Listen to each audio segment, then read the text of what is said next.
Hello friends, अस्सलाम वालेकुम and welcome to reality stories. दोस्तों, 1984 में अमेरिका के शहर शिकागो में एक आदमी एक रेस्टोरेंट में बैठा हुआ था। इसका नाम JSG बॉक्स था। बॉक्स ने कॉफी और एक डोनट ऑर्डर किया। आखिर में जब बिल देने की बारी आई तो एक वेट्रेस इसका बिल लेकर आ गई। इसका बिल 90 सेंट्स बनता था। लेकिन दोस्तों, फिर एक हैरानकुन बात हुई। बॉक्स कुछ देर से एक वाइट रुमाल पर $1 का नोट ड्रॉ कर रहा था। दरअसल ये आदमी एक आर्टिस्ट था और शौक के लिए मुख्तलिफ चीजों पर अमेरिका की करेंसी यानी डॉलर्स ड्रॉ किया करता था। बॉक्स ने इस वेट्रेस को पैसे देने के बजाय मजाक से इसको यही रुमाल पकड़ा दिया जिस पर इसने $1 का नोट ड्रॉ किया था। दोस्तों, ये रुमाल इतना रियलिस्टिक और जबरदस्त लग रहा था कि वेट्रेस इसको देखकर हैरान रह गई। इसको बॉक्स का ये आर्ट पीस इतना पसंद आया कि इसने ये रुमाल अपने पास रख लिया $1 के नोट के तौर पर, और बॉक्स को 10 सेंट्स वापस भी कर दिए क्योंकि इसका बिल 90 सेंट्स बना था। बॉक्स भी हैरान रह गया कि इस वेट्रेस को इसका आर्ट पीस इतना पसंद आया है। दोस्तों, यहीं से बॉक्स के जहन में एक आइडिया आ गया कि ये कागज पर डॉलर्स को ड्रॉ किया करेगा, मुख्तलिफ मालियत के डॉलर्स, और इन्हीं डॉलर्स को उतनी ही वैल्यू में डॉलर्स के बदले लोगों को दिया करेगा। यानी अगर इसने $1 ड्रॉ किया है तो $1 के बदले ही वो आर्ट पीस लोगों को देकर कोई भी चीज खरीद लिया करेगा। और अगर इसने $100 का नोट बनाया है तो उसकी वैल्यू भी $100 ही होगी। बॉक्स अब जहां भी जाता ये जेब से अपना बनाया हुआ डॉलर निकाल लेता। दोस्तों, इसका आर्ट इतना हैरत अंगेज था कि लोग इसको देखकर हैरान रह जाते। बॉक्स बस डॉलर का अगला हिस्सा ड्रॉ किया करता था, पीछे का हिस्सा खाली होता था। ये अब कोई भी चीज खरीदता तो लोगों को कहता कि पैसों के बदले मेरा ये आर्ट पीस खरीद लो, और लोग हैरान होकर ऐसा ही करते थे। एक तरह से बॉक्स ने अपनी करेंसी इजाद कर ली थी, एक आर्ट पीस जिसके बदले ये चीजें खरीदता था, और लोग वो आर्ट पीस यानी बॉक्स के बनाए हुए डॉलर्स अपने पास रख लिया करते थे। दोस्तों, बॉक्स खाना, कपड़े, यहाँ तक कि टिकट्स भी इन्हीं डॉलर्स के बदले खरीद चुका था। ये आदमी मशहूर होना शुरू हो गया। इसके डॉलर्स को बॉक्स नोट्स कहा जाता था।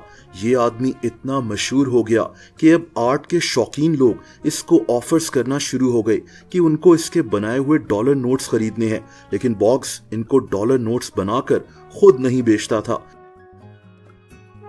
दोस्तों, ये आदमी इन आर्ट के शौकीन लोगों को उस दुकान का एड्रेस देता था जहां इसने वो नोट दिया होता था, और ये कहता था कि जाकर उसी दुकानदार से मेरा नोट खरीद लो।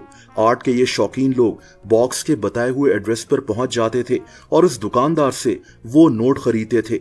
बॉक्स को लगता था कि इसके आर्ट की कदर होनी चाहिए, और अगर किसी को वाकई में इसके आर्ट में दिलचस्पी है तो वो खुद जाकर वो नोट तलाश करे और खरीद ले। लेकिन इसके अलावा भी बॉक्स ने कई नोट्स बहुत महंगे पैसों में बेचे।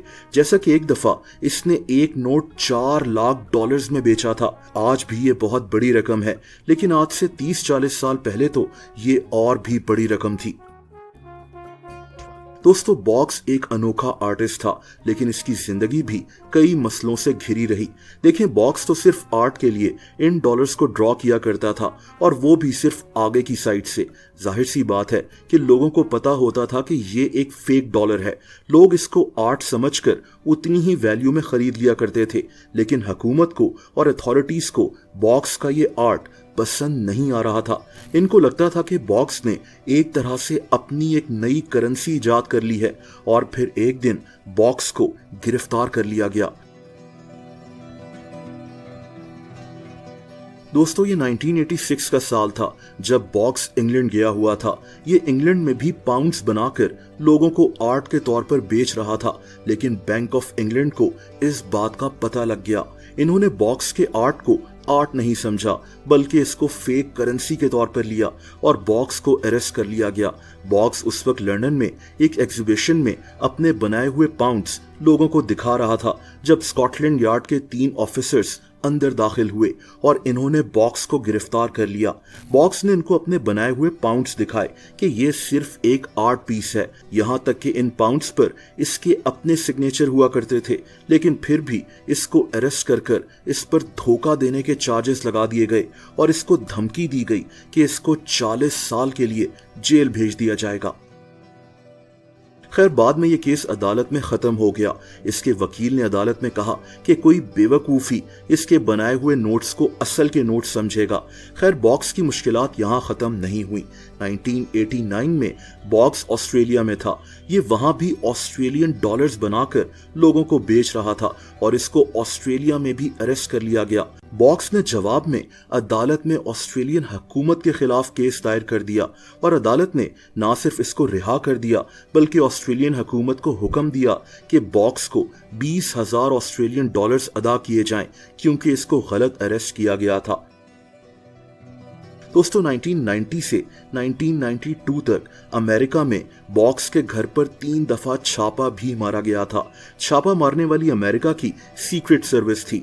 इनको शक था कि कहीं बॉक्स अपने घर में जाली करेंसी तो नहीं बना रहा, लेकिन बॉक्स को अमेरिका में कभी अरेस्ट नहीं किया गया। बॉक्स 2017 में मर गया था, लेकिन आज इसके बनाए हुए नोट्स दुनिया के मुख्तलिफ म्यूजियम्स में रखे हुए हैं। वक्त के साथ साथ सबको रियलाइज हो गया कि बॉक्स सिर्फ एक आर्टिस्ट था। बॉक्स ने दुनिया के कई मुल्कों की करेंसी ड्रॉ की थी, लेकिन दोस्तों आज भी दुनिया में कुछ लोग ऐसे हैं जो बॉक्स की तरह आर्ट बनाने में माहिर हैं, यानी पैसों को कागज पर ड्रॉ करने में माहिर हैं। 2 साल पहले चाइना में एक ऐसा ही आर्टिस्ट मशहूर हो गया था। इस लड़के का नाम शी यन लॉन्ग था। ये लड़का भी डॉलर्स, पाउंड्स, यहाँ तक के टिकट्स वगैरह भी ड्रॉ करता था, लेकिन सिर्फ एक साइड से, ताकि ये फेक ही लगे, इस पर कोई इल्जाम न लगा सके कि ये जाली करेंसी वगैरह बना रहा है। बॉक्स भी इसीलिए सिर्फ अगली वाली साइड से नोट्स को ड्रॉ करता था। बहरहाल चाइना का ये आर्टिस्ट तब मशहूर हुआ जब इसने कतर में होने वाले फुटबॉल वर्ल्ड कप के फाइनल की टिकट खुद अपने हाथों से ड्रॉ कर उसको इंटरनेट पर पोस्ट कर दी। इसके बनाए हुए नोट्स भी इतने रियल लगते थे कि इसके घर भी पुलिस पहुंच गई थी। चाइना की पुलिस को भी शक था कि कहीं ये जाली करेंसी ना बना रहा हो। ये लड़का दरअसल अपने आर्ट में बहुत आगे बढ़ गया था। ये नोट्स पर वाटरमार्क्स और दूसरे सिक्योरिटी फीचर्स भी ड्रॉ कर रहा था और तभी पुलिस इसके घर पहुंच गई थी। इसका कहना है कि ये एक मूवी से इंस्पायर होकर ये करेंसी बना रहा है। 2018 में हांगकांग में एक मूवी आई थी, प्रोजेक्ट गटनबर्ग। इस मूवी में भी अमेरिकन डॉलर्स की जाली कॉपीज बनाई जाती थी।